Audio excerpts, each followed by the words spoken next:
ராமரின் புனித பயணம் ராமாயணம். இது சத்திய வார்த்தை. ராமாயணம் கேட்கக்கூடிய கதை அல்ல, வாழக்கூடிய கதை.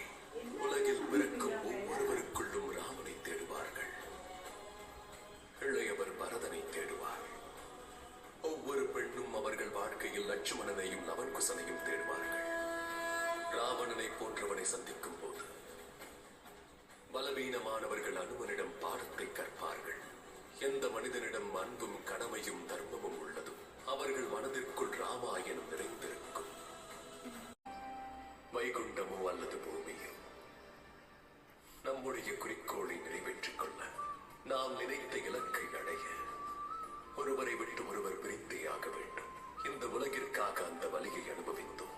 முதன்முறையாக இந்த உலகை வன்முறையிலிருந்து விடுவிக்க, இரண்டாவது முறை இவ்வுலகிற்கு பெண்ணின் முக்கியத்துவத்தை புரிய வைக்க, நம்முடைய கடமையை நிறைவேற்ற தாங்கள் இந்த திருமாலுக்கு உதவி செய்தீர்கள்.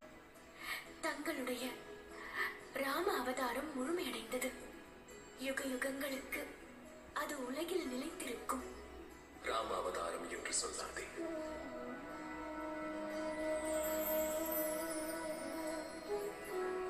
சீதாராமனின் அவதாரம் என்று சொல். ராமாயணம் வெறும் கதையல்ல தேவி, சம்பவமும் கிடையாது. இவ்வுலகில் நீதியை நிரூபிக்கும் உன்னத காவியம். அநீதியின் இருளில் வழியை தேடுபவர்களுக்கு ஒளி வீசக்கூடிய